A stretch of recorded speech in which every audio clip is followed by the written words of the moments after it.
never made it, but I know what it takes. I'm motivated by a mix of emotion. Got my statement, and I'm reading it slow so I can understand it fully. Appreciate my standing, go out of this world and right on time. Oh, never in my life have I seen the sky light up like this. I'm far away from Earth and I wanna know if you exist. Mission control, do you read me? Send me my coordinates lately. Mission control, am I drifting? Tie me to someone who will love me, yeah. Wait, I think I'll last a bit longer. Find another reason. Welcome everyone.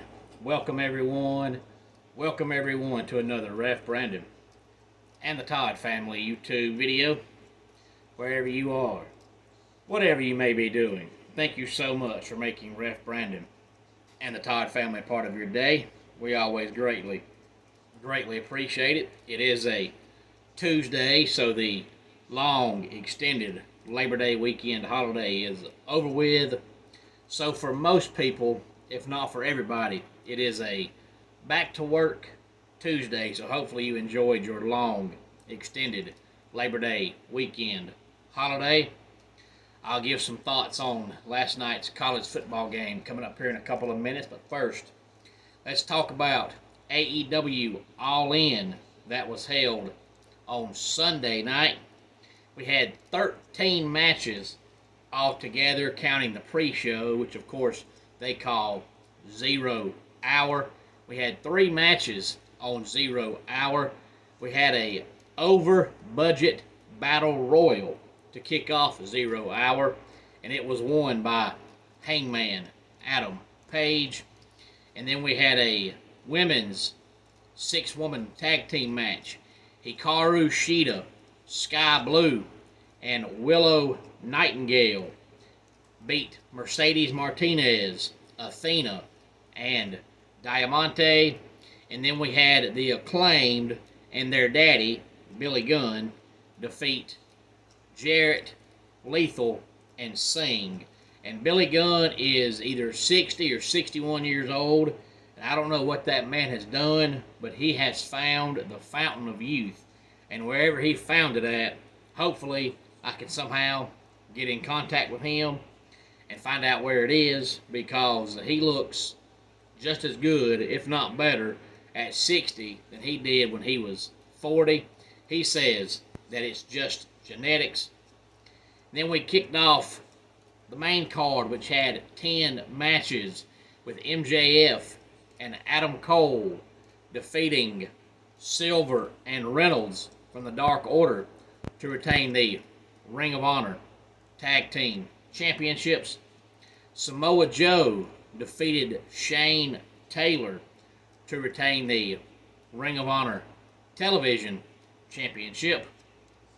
Luchasaurus beat Darby Allin to retain the TNT Championship.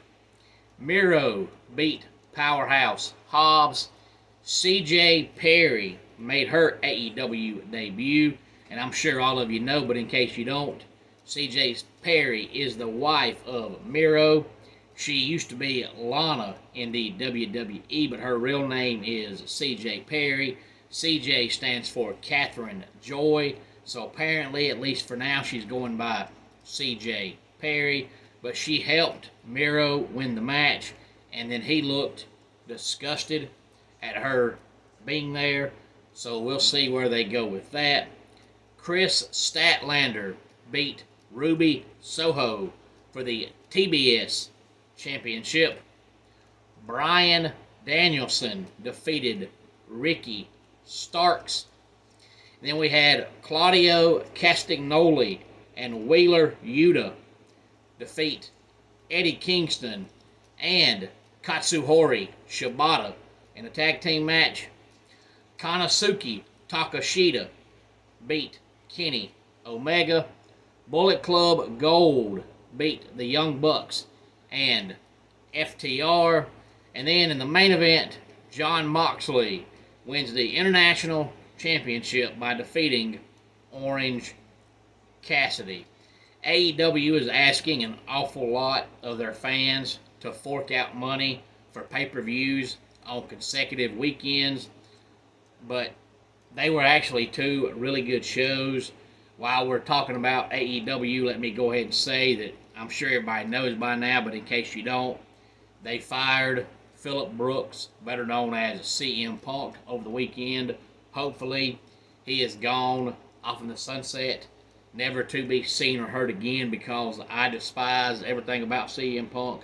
But more than likely, he is going to put out some long video courtesy of TMZ or something about his thoughts about the firing, and he's going to bash the company, and it's going to start all over again.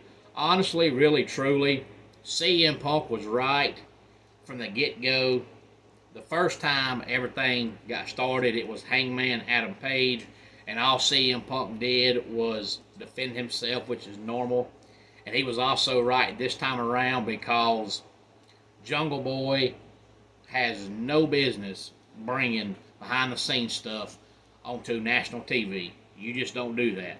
What happens behind the scenes, unless it's approved beforehand to be a part of a storyline, should not be brought onto television for the whole world to see. So even though CM Punk was right in both circumstances, in both instances, he still has more drama than Days of Our Lives, The Young and the Restless, and The Jerry Springer Show combined. So I'm glad he is gone. And this Saturday, since it is the second Saturday of September, I'll be back at 244 Livestock Road, Easton Ollie, Georgia, for some SWA wrestling.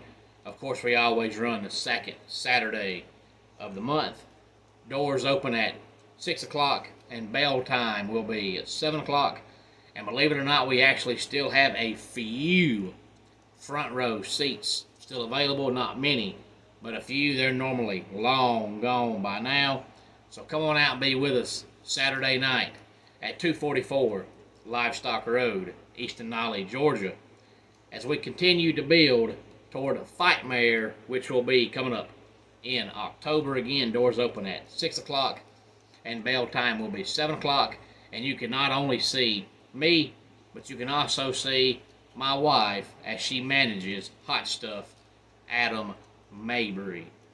But on to the part of the video that I'm sure everybody wants to hear about and talk about, because it is college football, and that is my thoughts on last night's game.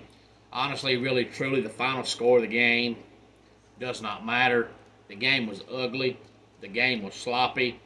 And I know that I said before the season started that I thought Clemson would go 11-1. And of course, the loss last night doesn't change that. They can still go 11-1. But if they play the way they played last night, they're not going 11-1. They'll lose to Florida State. They'll lose to Notre Dame. They'll lose to North Carolina. And they might even lose to NC State.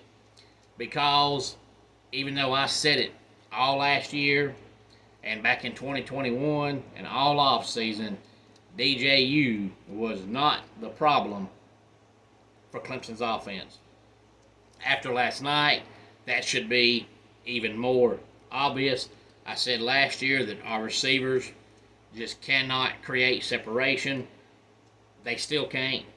We had too many dropped passes last year, and we had 3, I believe, that I can think of off the top of my head from last night.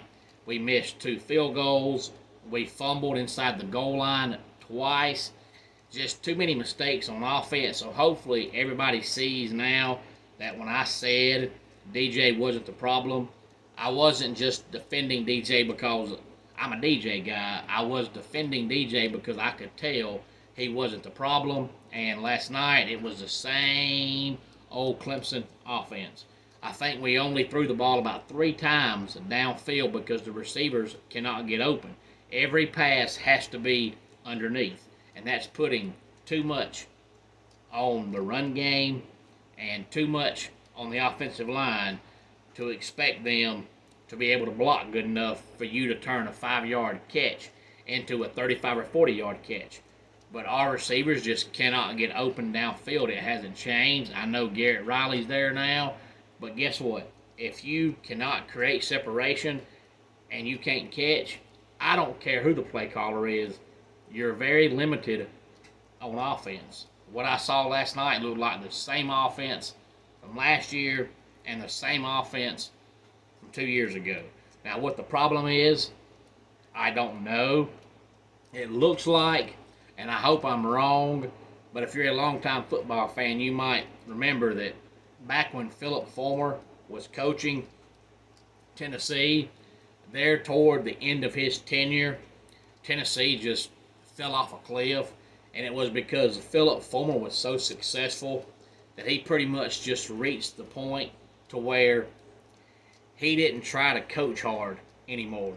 He reached a point to where he thought, you know what, we're just better than they are, and we're going to go out there and win. And Tennessee always looked unprepared.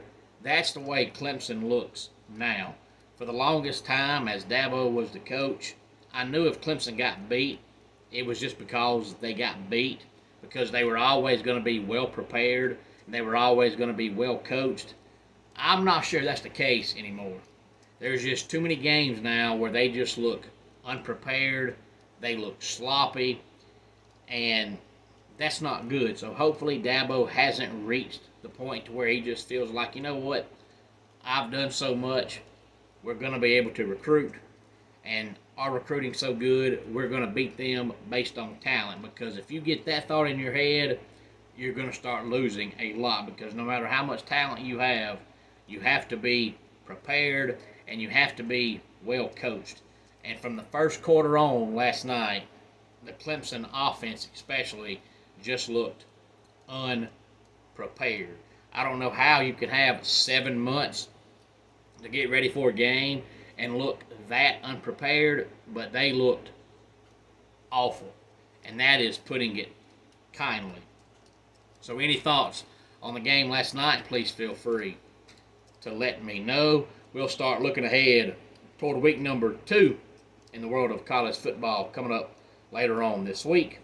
Homes for Our Troops is a publicly funded 501c nonprofit organization that builds and donates specially adapted custom homes nationwide for severely injured post 9/11 veterans.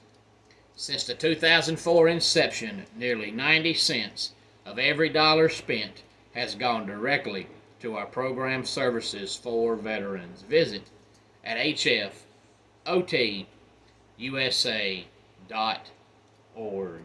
Let's go ahead and get our dad joke of the day in here. My wife and I always fight over the right way to hang the toilet paper roll. So our therapist suggested we try the other person's way for a week. You know, role reversal. And that does it for today's Ref Brandon and the Todd Family YouTube video. Until next time, it's Ref Brandon saying, just like in pro wrestling, life can be over by the count of 3. Tell your friends and family how much you love them. Bye.